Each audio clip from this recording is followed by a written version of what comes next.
Today's topic is the problem with science, and I have a perfect example of it.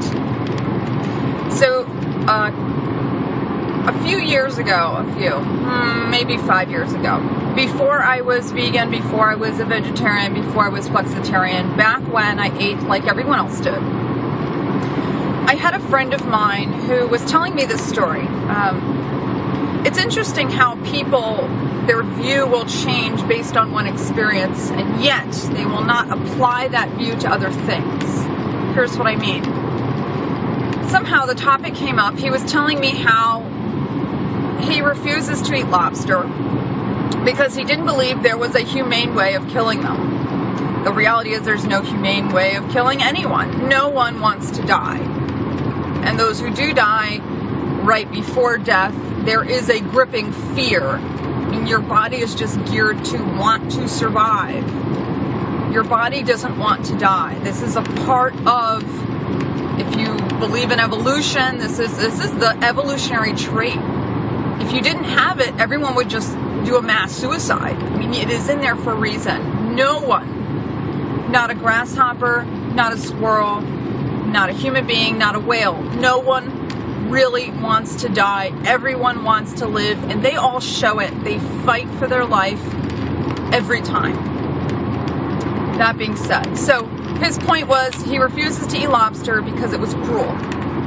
He still ate beef, chicken, and pork, but this was based on his own experience. He didn't apply it to anything else. So in his mind, lobster was off the menu, and he was telling me the story. He said he had went to a friend's house, and the friend of his was going to boil a lobster. And he quickly told his friend, no, you know what, I really don't approve of it. And the friend said, oh, it's fine, he really didn't care. It's his house, it's what he's going to do. So my friend is getting upset about it, and the other person simply won't hear him out. Really doesn't think that a big bug like a lobster, the sea cockroach, would care.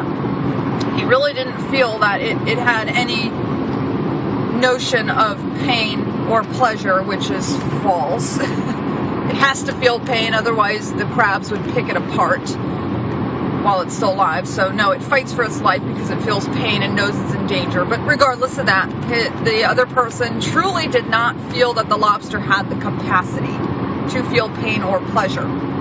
As false as that is, that's what he honestly believed. And so as the water began to boil, the lobster started screaming.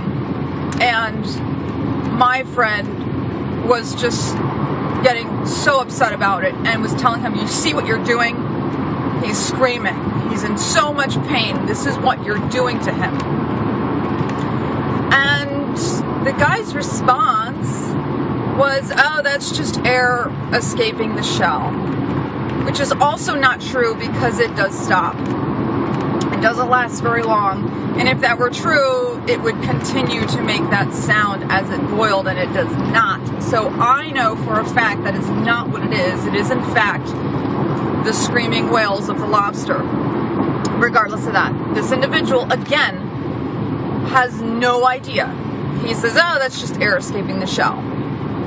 My friend is just livid. He's just so upset by this. And his instant reply is, well, you know, if I shove you off a cliff, I could say your screams are just air escaping your lungs. And it was perfect. I had never heard anyone say that, but it's such a perfect example of how no matter what wonderful things we get from science, the downside is it tends to oversimplify things to the point to where it makes them insignificant. The unfortunate truth, the byproduct, the bad side, the side effect of science is we oversimplify everything to make everything sound like it's really nothing. Just because we have one equation that can sum up the universe, it doesn't mean the universe is simple.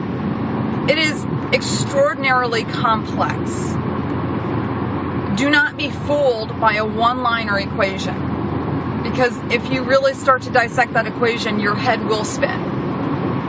It is a crazy amount of information packed into a small package. It's like condensed air. It's still the same thing, you've just condensed it down, but when it expands, it's still just as big as it ever was. The problem with science is we oversimplify.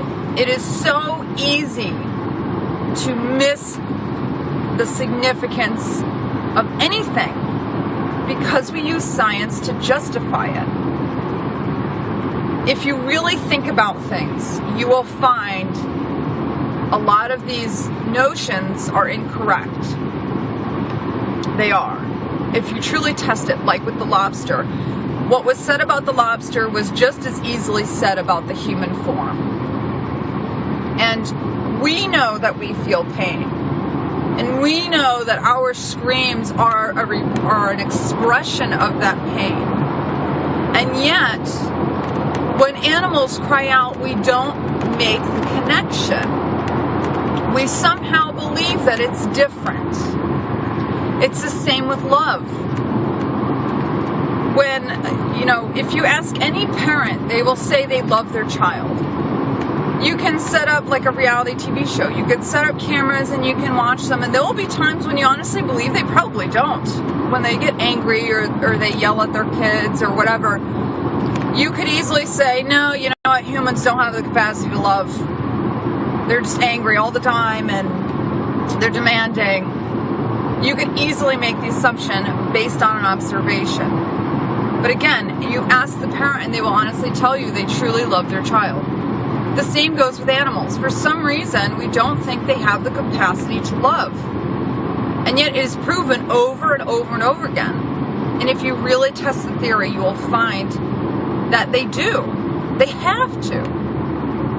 If you do not love your child, there is no way you would take care of an annoying, noisy, smelly, demanding thing that is completely dependent on you. There's no way. No way.